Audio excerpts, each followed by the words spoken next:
Hello मेरे प्यारे बच्चों, કેમ છો બધા? મજામાં છો ને?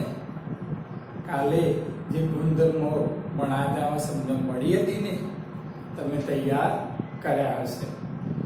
જે બાળકે તૈયાર નહીં કર્યા હોય ને આજના એક્ઝામ્પલમાં કઈ જ ખબર પડશે ને, કારણ કે આજે જે આપણે સ્વાધ્યાય 3.3 માં ભણવા જઈ રહ્યા છીએ એ બધા ગુણધર્મના આધારે છે. સૌથી પહેલા એક્ઝામ્પલ 2 થી શરૂઆત કરીએ, કારણ કે એક્ઝામ્પલ એક ખાલી જગ્યા છે.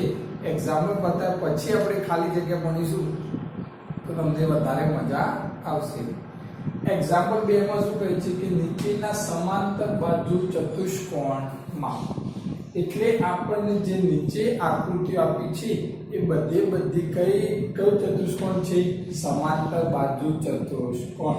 અને એ ચતુષ્કોણમાં આપણને જે x y અને z ની અહીંયા આપણે શું શોધવાની છે? કિંમત.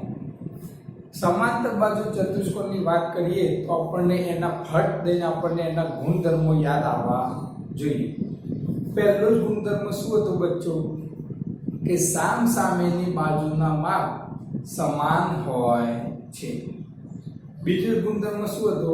સામસામેના ખૂણાના માપ સમાન હોય છે. ત્રીજો ગુણધર્મ શું હતો? પાસેના ખૂણા પૂરક કોણ હોય છે. અને ચોથો ગુણધર્મ હતો કે તેના વિકર્ણો એકબીજાને દુભાગે છે. તો આ ચાર આપણે એના શું હતા? ગુણધર્મો. હવે કયા ગુણધર્મનો અહીંયા કયો ઉપયોગ થાય તમારે વિચારવાનું. અહીંયા x ખૂણાઓમાં છે એટલે આપણે ખૂણાવાળા નિયમના ઉપયોગ થશે. એટલે કે સામસામેના ખૂણાના માપ સમાન અને પાસેના ખૂણા પૂરક કોણ. સૌથી પહેલા જે આસાનીથી ખૂણો મળતો હોય એ તમારે શોધી લેવાનો આસાનીથી. તો મને અહીંયા જોજો, આપણો એક ગુણધર્મ યાદ કરીએ, સામસામેના ખૂણાના માપ સમાન હોય છે. તો ચલો આ b 100 છે તો આ જે dy છે એ પણ કેટલો થાય? કેટલો થાય બચ્ચો? 100. કેમ? કારણ કે સામસામેના ખૂણાના માપ સમાન હોય છે. તો આ જે b ખૂણો જે 100 હતો, d ખૂણો એટલે અત્યારે શું છે? y. તો y બરાબર 100. ચલો એક તો આસાનીથી મળી ગયું. તો અહીંયા આપણે લખવાનું બધું કે ખૂણો d બરાબર ખૂણો b સામસામેના ખૂણા બરાબર કે નહીં?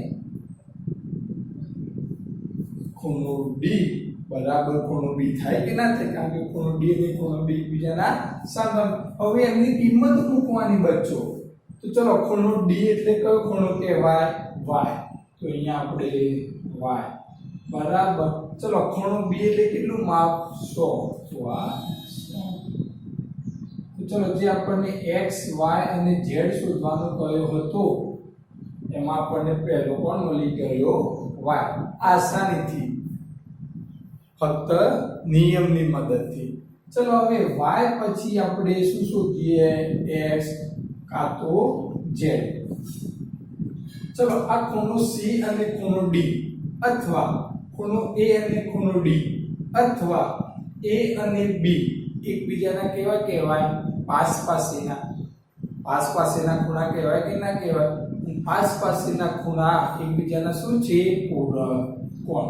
તો a અને b એ બંને પાસેના ખૂણા છે અને આ બંનેના ખૂણાનો સરવાળો કેટલો થાય? 180.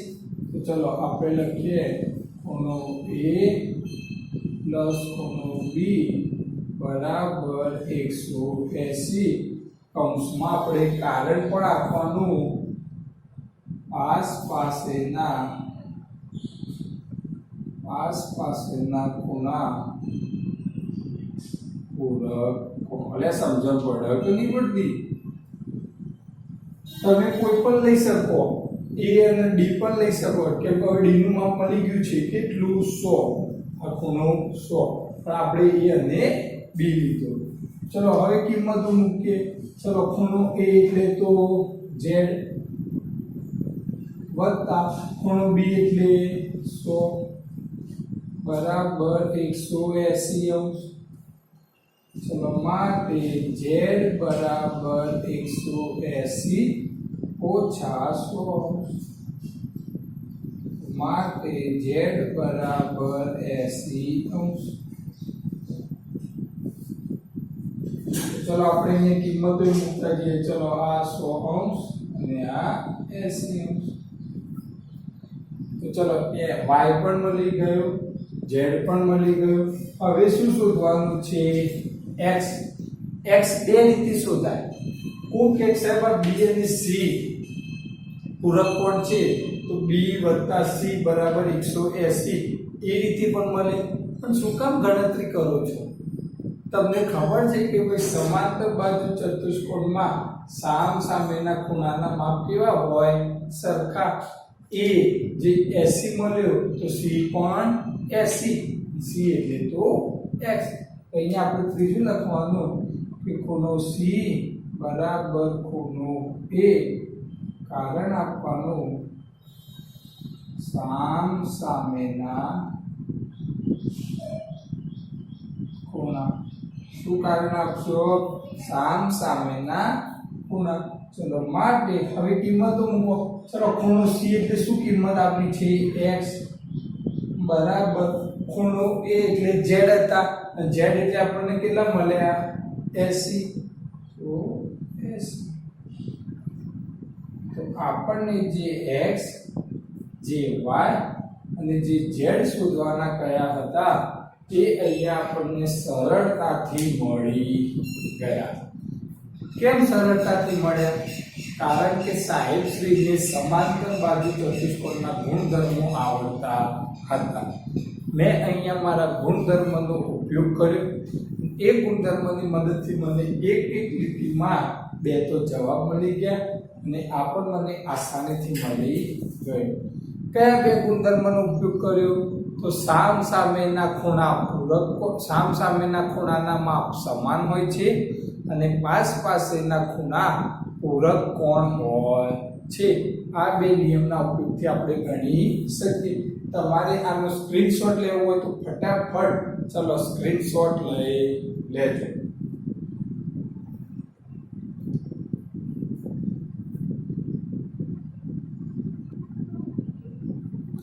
ચલો બચ્ચો એક્ઝામ્પલ 2 નો બીજો.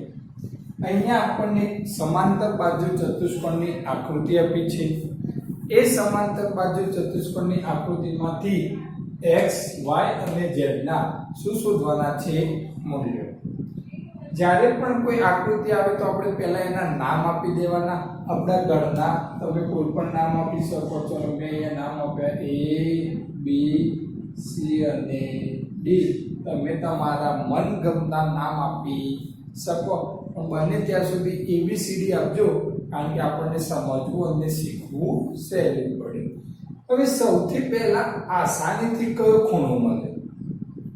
તો આપણને આસાનીથી તમે કહેશો સાહેબ આ ખૂણો મળે. બરાબર? કારણ કે A અને C સામસામેના ખૂણા. પરંતુ તમે જોજો તો Z અહીંયા બહાર છે, એટલે એ z નું મૂલ્ય મળ્યું કહેવાય નહીં.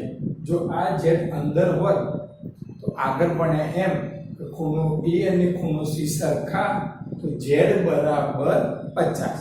પણ અહીંયા z ક્યાં છે? 12. એટલે હાલ આપણે એ રીત સામસામેના ખૂણા આવશે નહીં. તો કઈ રીત? તો અહીંયા જુઓ, આ a અને b પાસેના ખૂણા થયા કે ના થયા? થયા. અને પાસેના ખૂણા કેવા હોય? પૂરક કોણ. તો ચલો આપણને y તો મળી જશે. ચલો ખૂણો a પ્લસ ખૂણો b બરાબર 180. કારણ કે a અને b પાસેના ખૂણા છે. પાસેના ખૂણા કેવા હોય? પૂરક કોણ. અને એ બંનેનો સરવાળો કેટલો થાય? 180. હું અહીંયા કૌંસમાં લખું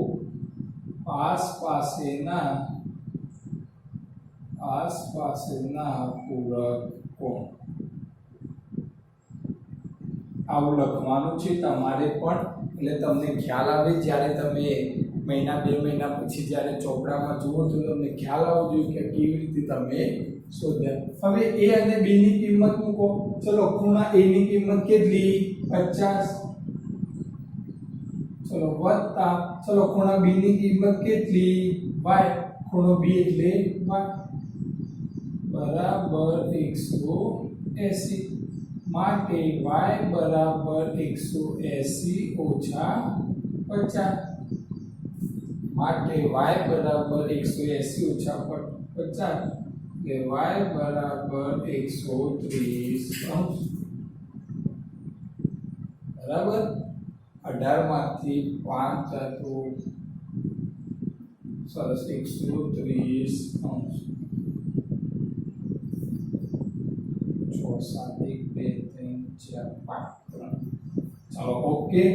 હવે y મળી ગયો. ચલો અહીંયા આપણે એમ લખી જ દેવાના એટલે આપણને જેટલી આકૃતિ સમજશો એટલો તમને એક્ઝામ્પલ સહેલો થાય છે. ચલો y અને d એટલે કે ખૂણો b અને ખૂણો d એકબીજાના કયા ખૂણા? એટલે એકબીજાના કયા ખૂણા? સામસામેના ખૂણા. અને સામસામેના ખૂણાના માપ કેવા? સરખા. તો આ 130 તો આ પણ 130 અને આ તો કયો છે? x. તો ચલો અહીંયા આપણે લખીએ ખૂણો d બરાબર ખૂણો b. આ ખૂણો d બરાબર ખૂણો શું થાય? b. કારણ કે સામસામેના ખૂણા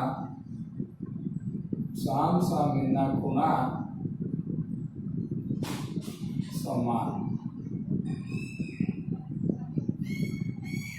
ચલો માટે ચલો ખૂણા d નું માપ કેટલું છે બચ્ચો? ખૂણા d નું માપ કેટલું છે બચ્ચો? ખૂણા d નું માપ કેટલું છે? x. તો x બરાબર ચલો ખૂણા b નું માપ કેટલું છે? હવે y નહીં તમે શોધ્યા કેટલા? 130. તો 130 x પણ મળી ગયો, y પણ મળી ગયો. z શોધવા શું કરીશું? z શોધવા તો અહીંયા જો આ a અને c સામસામેના ખૂણા થાય. મને આ c ખૂણો મળી જાય, આ જે અત્યારે મારી જોડે નથી, મને મળી જાય તો z અને આ ખૂણો બંને રેખિક જોડના ખૂણા થયા કે ના થયા? એટલે થયા કે ના થયા? રેખિક જોડના ખૂણામાં 180 માંથી બાદ કરીએ તો આપણને z મળી જશે. ના મળી? આ z બહાર છે બચ્ચો. હવે એના માટે આપણે અંદરના આ ખૂણાનું માપ શોધવું પડે. કેવી રીતના મળે? તો ખૂણો a અને ખૂણો c કેવા છે? સરખા. તો આપણે અહીંયા લખીએ ખૂણો c બરાબર ખૂણો a. ખૂણો c બરાબર ખૂણો a અને લખીએ સામસામેના ખૂણા સમાન. તો માટે ખૂણો c બરાબર ચલો ખૂણો a એટલે તો કેટલા છે ભાઈ? 50. તો અહીંયા આપણે 50. ચલો આ આપણને મળી ગયા. હવે કેટલા મળ્યા? 50. તો 50 અને z કયો ખૂણો બનાવે? કઈ જોડ બનાવે? યાદ કરો. તો 50 અને z રૈખિક જોડ બનાવે. અને રૈખિક જોડનો સરવાળો 180. રૈખિક જોડમાં એક ખૂણાનું માપ આપ્યું હોય, બીજા ખૂણાનું માપ શોધવાનું કહે, 180 માંથી બાદ કરી લો, બીજા ખૂણાનું માપ મળી જાય. તો અહીંયા આપણે લખીએ કે z બરાબર 180 ઓછા 50. 180 ઓછા 50 અને અહીંયા લખીએ રૈખિક જોડ. રૈખિક જોડના ખૂણામાં તમારે એક ખૂણો આપ્યો હોય, બીજો ખૂણો શોધવાનો કહે તો એ ખૂણો જે આપ્યો હોય એને 180 માંથી બાદ કરી લેવાના તો તમને બીજો ખૂણો મળી જાય. તો માટે z બરાબર 130. z બરાબર 130. તો તો અહીંયા x પણ મળી ગયો, y પણ મળી ગયો, z પણ મળી. તો અહીંયા આપણને જે શોધવાના હતા એ મળી ગયા. તમને સમજાવ જાવ તો એક એક્ઝામ્પલ આવા 2 કે 3 રીતે ગણાય છે. બીજી એક રીત હતી કે ખૂણો B અને આ ખૂણો C નો આ z, આ y અને z એકબીજાના યુગ્મ કોણ થયા. એકબીજાના કેવા થયા? યુગ્મ કોણ. અને યુગ્મ કોણના માપ સમાન હોય છે. તો આ 130 હોય તો આ પણ કેટલો હોય? 130. તો જો આઈ એટલે એક એક્ઝામ્પલ 2 કે 3 રીતે ગણાય છે. હવે તમે કેવી રીતે વિચારો છો એ તમારા ઉપર હોય. મેં તો આ જ રીત પકડી કારણ કે આમાં જ તમને ખ્યાલ આવી જાય કે રેખી જો પેલો યુગ્મ કોણ વાળો તો કદાચ ભૂલી પણ જાઓ.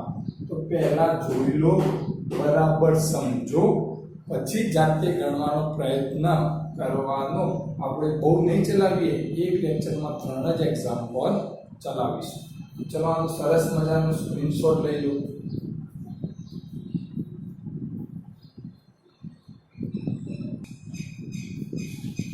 ચલો બચ્ચો, એક્ઝામ્પલ 4. તમે કહેશો સર બીજા પછી ત્રીજો કેમ નહીં ને ચોથો? કારણ કે બીજો અને ચોથો સરસ છે, ત્રીજો થોડો અલગ જ પ્રકારનો છે. અહીંયા આપણને A B C D સમાંતર બાજુ ચતુષ્કોણ આપેલા છે. એમાંથી આપણે x y અને z ના મૂલ્યો શોધવાના છે. સૌથી પહેલા તો જુઓ આસાનીથી કોણ કયો ખૂણો મળે? x મળે, y મળે કે z મળે? તો અહીંયા આપણને આપ્યો છે B, B ના સામે D, dy. તો સામ સામેના ખૂણાની મદદથી આપણને આ y મળી જશે. ચલો સૌથી પહેલા તો આપણે આવું લખવાનું કે ખૂણો D બરાબર ખૂણો B, ખૂણો D બરાબર ખૂણો B લખવાનું. અને અહીંયા સામ સામેના ખૂણા ઉપર જ્યાં બાજુમાં કયા ગુણધર્મનો ઉપયોગ કરો છો તમે તે લખવાનું. તો માટે ચલો ખૂણો D એટલે y બરાબર ખૂણો B એટલે 80. ચલો y મળી ગયો. આ જે z બાર છે એને તો પહેલા શોધવાનો પ્રયત્ન જ નહીં કરવાનો. ચલો હવે આ y ઉપરથી આપણે હવે x શોધીએ. તો a અને b પાસેના ખૂણા કોકેસર a અને d ના થાય કોઈ પણ લઈ શકો. ચલો ખૂણો a પ્લસ ખૂણો b બરાબર 180 શું ભાઈ? તો પાસેના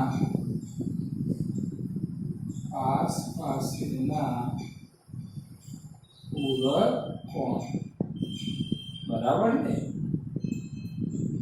ચલો માપ ચલો ખૂણો a નું માપ કેટલું? x વત્તા ખૂણા b નું માપ કેટલું? 80 બરાબર 180. x બરાબર 180 ઓછા 80.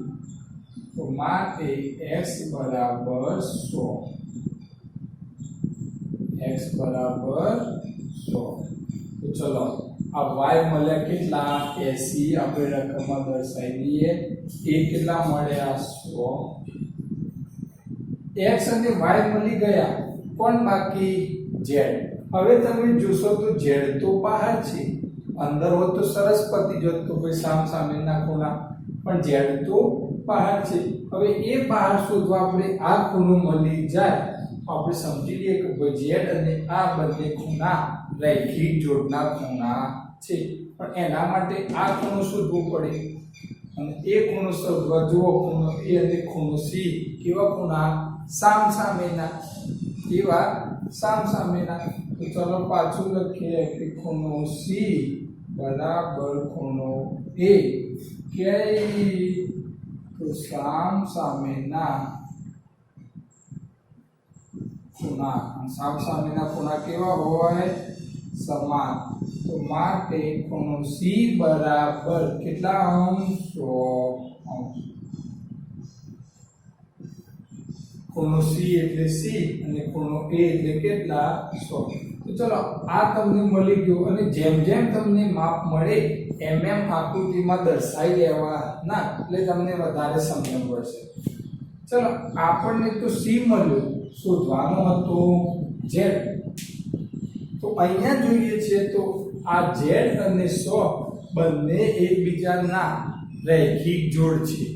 રૈખિક જોડના ખૂણામાં એક ખૂણાનું માપ આપ્યું હોય, બીજા ખૂણાનું માપ શોધવાનું કહે તો 180 માંથી આપેલ ખૂણો બાદ કરો, આ ખૂણો મળી જાય.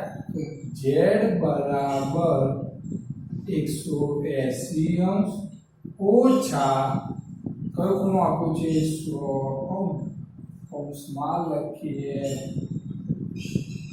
રૈખિક જોડ. તો માટે z બરાબર 80 z બરાબર 80. અને બીજી રીતના પણ શોધાય. આ b અને આ z કઈ જોડ બનાવે? અનુકોણ. અને અનુકોણની જોડના માપ સમાન હોય. તો જે આ 80 તો z પણ 80 તો આવી ગયું. તો સેમ ટુ સેમ એક્ઝામ્પલ 2 ના જેવો જ એક્ઝામ્પલ 4 છે, ફક્ત આકૃતિ પેલી આમ હતી, આકૃતિ આમ છે. ચલો આવડી જશે. તો આ 4 ગુણધર્મોના ઉપયોગની મદદથી આપણે x y અને z ના મૂલ્યો શોધ્યા. ચલો આનો પણ સ્ક્રીનશોટ લેવો હોય તો લઈ લો અને આવતીકાલે બીજા 2 મસ્ત ઉદાહરણ છે ચલાવીશું.